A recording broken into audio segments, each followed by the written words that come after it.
जय हिंद दोस्तों, आप सभी का गांव तक 3.0 में बहुत बहुत स्वागत है। तो फ्रेंड्स, कैसे हैं आप सभी? उम्मीद करता हूं आप सभी अच्छे होंगे। तो फ्रेंड्स, जैसा कि आप सभी यहां पर देख पा रहे होंगे, CITS एडमिशन फॉर्म बिना गलती के कैसे भरें, कौन कौन से डॉक्यूमेंट्स यहां पर लगने वाले हैं, ऐसे छात्र जो फॉर्म नहीं भर सकते हैं, सारी डिटेल इस वीडियो में आप सभी को मिलने वाली है।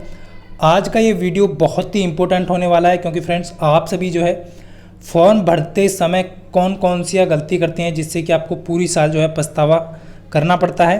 तो सारी डिटेल इस वीडियो में आपको मिलने वाली है। सबसे पहले फ्रेंड्स, आप सभी को यहाँ पर अवगत कराना चाहूँगा, जैसा कि आप सभी यहाँ पर देख पा रहे होंगे, CITS जितने भी कैंडिडेट CITS यहाँ पर करना चाहते हैं उनको सबसे पहले आपको क्या करना पड़ेगा, लॉगिन करना पड़ेगा। यानी कि एक यूज़र ID आपको क्रिएट करना पड़ेगा और एक आपको अपना पासवर्ड क्रिएट यहाँ पर करना पड़ेगा।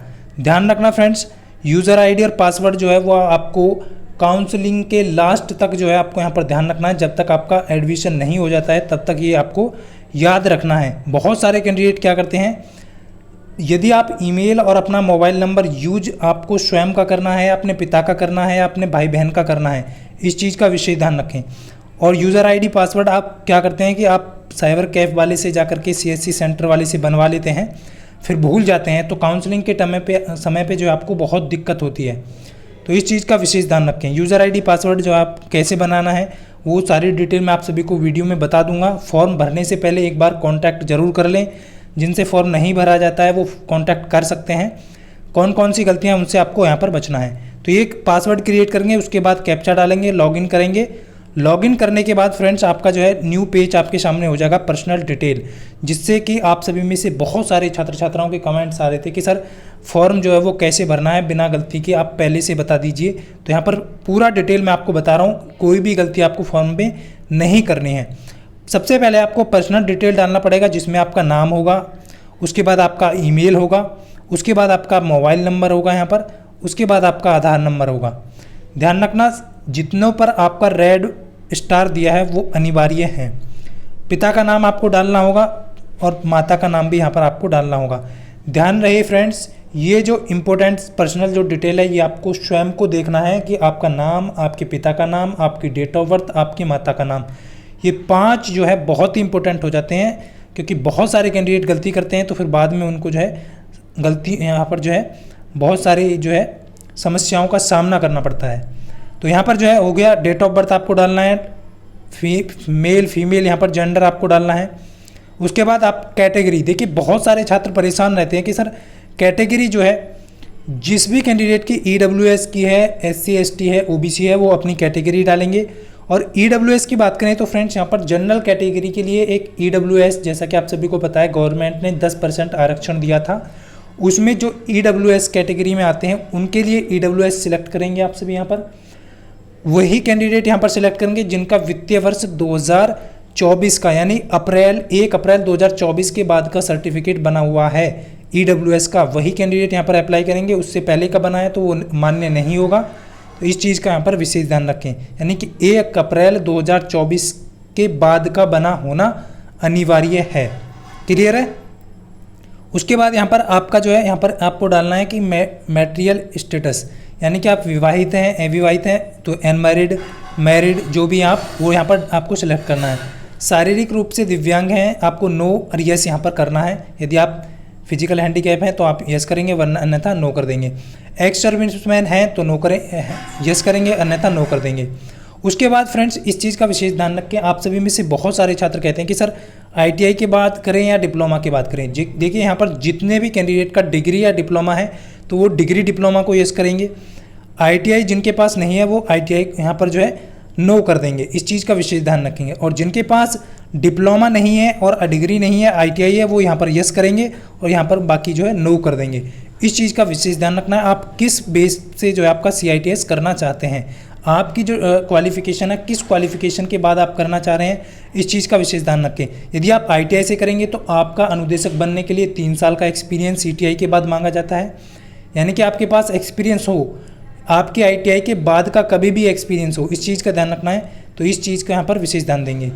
और डिप्लोमा और डिग्री का आप सभी को पता है 2 साल का, और डिग्री के लिए 1 साल का एक्सपीरियंस मांगा जाता है यहाँ पर। उसके बाद नेक्स्ट जो डालेंगे आप अपना परमानेंट एड्रेस डालेंगे, यहाँ पर स्थायी पता डालेंगे।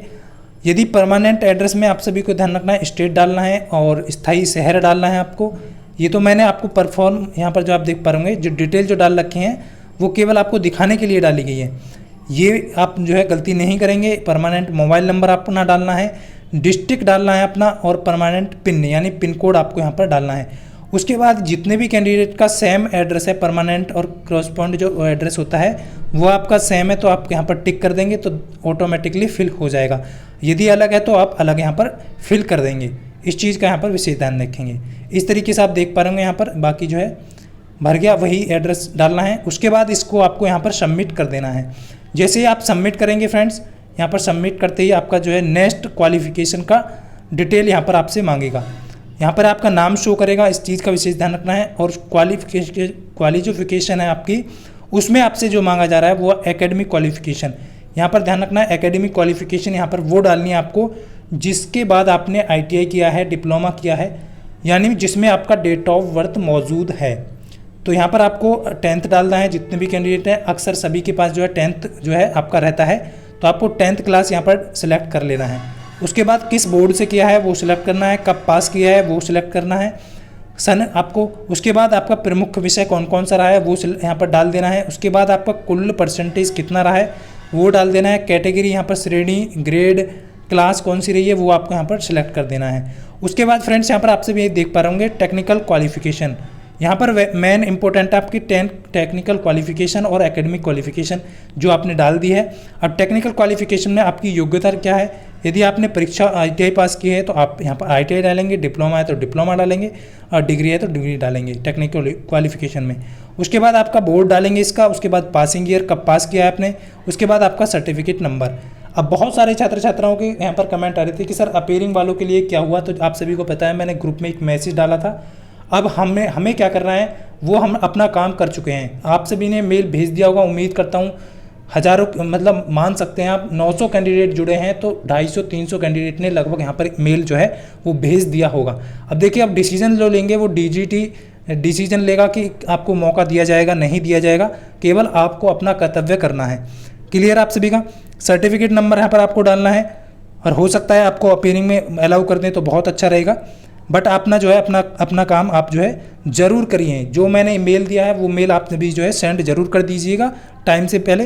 यहाँ पर पाठ्यक्रम की अवधि क्या रही है आपकी कोर्स की, यानी ITI आपका कितने वर्ष का है, आपका डिग्री कितने वर्ष का था, डिप्लोमा कितने वर्ष का था, वो आपको यहाँ पर सिलेक्ट करना है। उसके बाद अंक यहाँ पर आपका परसेंटेज क्या रहा था टेक्निकल क्वालिफिकेशन में वो आपको यहाँ पर डाल देना है। ट्रेड नेम यहाँ पर आपको ध्यान रखना है, वो ट्रेड नेम डालना है जिससे आपने ITI या डिप्लोमा या अपना डिग्री जो है वो यहाँ पर पास आउट हैं आप सभी। BCA वाले यहाँ पर फॉर्म डाल सकते हैं बिल्कुल, आपके यदि सब्जेक्ट में आपका IT रहा है कंप्यूटर साइंस से तो आप बिल्कुल यहाँ पर डाल सकते हैं। उसके बाद सबमिट करेंगे। जैसे फ्रेंड्स यहाँ पर सबमिट करेंगे तो आपको डॉक्यूमेंट अपलोडेड का ऑप्शन यहाँ पर आ जाएगा। तो ये आपके लिए बहुत इंपॉर्टेंट है, जितने भी कैंडिडेट कह रहे थे। यहाँ पर डॉक्यूमेंट्स का ध्यान रखना है। जो आपका हाई स्कूल का है, पहली क्वालिफिकेशन एकेडमिक क्वालिफिकेशन आपने डाली थी हाई स्कूल, तो सबसे पहले आपको ध्यान रखना है 10 KB से 100 KB का यहाँ पर जो है आपको डॉक्यूमेंट अपलोड करना है। सिग्नेचर आपका 10 KB से 40 KB का आप सभी को यहाँ पर दिख रहा होगा, फोटो भी दिख रहा होगा। इस चीज़ का यहाँ पर विशेष ध्यान देंगे। तो ये आपका जो है फ़ोटो साइज़ और यहाँ पर जो है सिग्नेचर साइज़ आपको दिया गया है, तो इस चीज़ का ध्यान रखेंगे। ये हाई स्कूल का अपलोड करना है आपको। किस ऑप्शन पे जाएंगे, देखिए चॉइस फाइल पे जाएंगे और यहाँ पर आपको सिलेक्ट करने के फॉर्म को यहाँ पर जो है फाइल को अपना सिलेक्ट कर लेना है। उसके बाद जो भी आपका डिग्री है, ITI है, डिप्लोमा है, वो सर्टिफिकेट यहाँ पर अपना जो है नेक्स्ट यहाँ पर वो भी टेक्निकल सर्टिफिकेट अपना जो है यहाँ पर अपलोड करेंगे। इस चीज़ का ध्यान रखना है। इसीलिए आपके पास बहुत सारे छात्र छात्राओं ने जब मेल किया होगा तो टेक्निकल जो है वो निमी की तरफ से एक ऑटोमेटिकली जनरेट होता है, आपके पास एक वो आया होगा मेल कि आपका जो है पास होना ज़रूरी है, उस टाइप का कि आपका सर्टिफिकेट मैंडेटरी है, वहाँ पर दिया गया होगा। इस तरीके से यहाँ पर अपना फ़ोटो अपलोड कर लेना है। जितने भी कैंडिडेट हैं चॉइस फाइल पे जाके आप फ़ोटो सिग्नेचर यहाँ पर दोनों को ध्यान रखना है। फ़ोटो जो सिग्नेचर है वो आपका एकदम से यहाँ पर जो है फ़ोटो के नीचे ही एडजस्ट होगा, इस चीज़ का विशेष ध्यान रखेंगे। उसके बाद फ्रेंड्स यहाँ पर जो है नेक्स्ट आपका जो है इस चीज़ का ध्यान रखेंगे, यहाँ पर जो है आपका जो कास्ट का जो सर्टिफिकेट है, OBC है, SC है, ST है, वो अपलोड करना है। EWS है तो EWS वाले कैंडिडेट यहाँ पर अपना अपलोड करेंगे। ध्यान रहे जितने भी कैंडिडेट कमेंट करके पूछ रहे थे कि सर जो है स्टेट का चलेगा, जो है आपका कास्ट सर्टिफिकेट है, या सेंट्रल का चलेगा। देखिए यदि आप अदर NSTI कॉलेज में एडमिशन ले रहे हैं, अदर ITOT कॉलेज में एडमिशन ले रहे हैं, तो वहाँ आपका सेंट्रल का ही कास्ट सर्टिफिकेट लगेगा। इस चीज़ का विशेष ध्यान रखना है। चॉइस फाइल अपलोड करने के बाद यहाँ पर आपको अपलोड कर देना है। उसके बाद ट्रेड यहाँ पर आपको जो है परीक्षा केंद्र चुनना है। सबसे मेन है परीक्षा केंद्र आपको चुनना है कहाँ पर आप एग्ज़ाम देना चाहते हैं, यानी एंट्रेंस जो एग्ज़ाम होगा, ऑल इंडिया एंट्रेंस एग्ज़ाम होगा इसका। तो उसके लिए आपको सबसे पहले ध्यान रखना है परीक्षा में आपका ट्रेड यहाँ पर आपको चुनना है कि कौन सी ट्रेड की क्वेश्चन आप जो है किस ट्रेड से आप करना चाह रहे हैं, वो ट्रेड यहाँ पर आपको सिलेक्ट करनी है। क्लियर है, वो सिलेक्ट करने हैं। उसके बाद एग्जाम सेंटर यहाँ पर आपका पहला, दूसरा और तीसरा 3 एग्जाम सेंटर यहाँ पर आप बढ़ सकते हैं। पास का एग्जाम और चौथा एग्जाम सेंटर भी यहाँ पर आप डाल सकते हैं। तो पास का ही एग्जाम सेंटर आपको मिल जाएगा। उसके बाद सिलेक्ट करना है। जैसे यहाँ पर सिलेक्ट करेंगे तो सेव हो जाएगा आपका परीक्षा केंद्र। जैसा कि आप सब यहाँ पर देख पा रहे होंगे, इस तरीके से आपका जो है परीक्षा केंद्र सेव हो जाएगा। और यहाँ पर आपका ट्रेड भी ध्यान रखना है, जिस भी ट्रेड से आप अप्लाई किए हैं उस ट्रेड का नाम भी यहाँ पर आपका मेंशन रहेगा। उसके बाद आई कन्फर्म पर क्लिक करके यहाँ पर जो है आपको क्लिक कर देना है। जितने भी कैंडिडेट हैं ध्यान दें, ये वीडियो बनाने का जो उद्देश्य है वो यही है कि आपको पहले से अवगत हो। कोई भी जानकारी ये जो है पहले से जानकारी आपको अवगत होगी तो क्या होगा कि आप कोई भी गलती यहाँ पर नहीं करेंगे। तो आप सभी को डॉक्यूमेंट का सारा डिटेल मैंने बता दिया है, फॉर्म कैसे भरना है। अब बहुत सारे छात्र छात्राएं मुझे ये जो है फुटेज भेज रहे हैं, ये नोटिस जो है भेज रहे हैं कि सर क्या वाकई में ये आपका जो है एडमिशन का जो नोटिस है वो शॉर्ट नोटिस आ चुका है या नहीं। तो फ्रेंड्स आप सभी क्लियरली देख पा होंगे, ये जो नोटिस है ये फर्जी नोटिस है और ये लुधियाना की वेबसाइट पर भी आपको देखने को मिल गया होगा। कुछ टीचरों ने इसको क्या किया है, राइट समझ लिया है। देखिए आप खुद देख पा रहे होंगे यहाँ पर फ्लूड का इस्तेमाल किया करके जो है इसको लगाया गया है। आप सभी देख पा रहे होंगे यहाँ पर 8 और 7 की जो डिजिट हैं वो बहुत स्मॉल दी गई हैं और यहाँ पर 2024 जो है वो आपका बहुत बड़ा दिया गया है। तो यहाँ पर जो है ये एडिटिंग करके जो है अभी अपलोड किया गया है।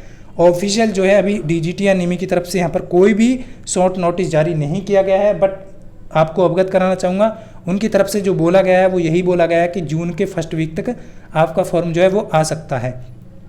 अब इस चीज़ का ध्यान रखना, अभी शॉर्ट नोटिस नहीं आया है। शॉर्ट नोटिस आ सकता है, हो सकता है 4 जून के बाद जो है आपका फॉर्म भरना, यानी 6 जून से आपका 7 जून से फॉर्म स्टार्ट हो, क्योंकि इलेक्शन का रिजल्ट आने वाला है। उस बेस पे यहाँ पर हो सकता है आपका इसको डिले किया जा रहा हो। तो इस चीज़ का सारी इन्फॉर्मेशन जो है आप सभी को देनी थी। उम्मीद करता हूँ फ्रेंड्स आप सभी अच्छे से समझ पाए होंगे पहले से पहले। तो इस चीज़ को यहाँ पर आप सभी जो है अच्छे से नोट कर लीजिएगा। और यदि ये जानकारी आपको अच्छी लगी हो तो वीडियो को ज़्यादा से ज़्यादा शेयर कीजिए, जिससे कि जितने भी कैंडिडेट यहाँ पर फॉर्म फिल करने वाले हैं उनको पहले से ये सभी जानकारी अवगत हो।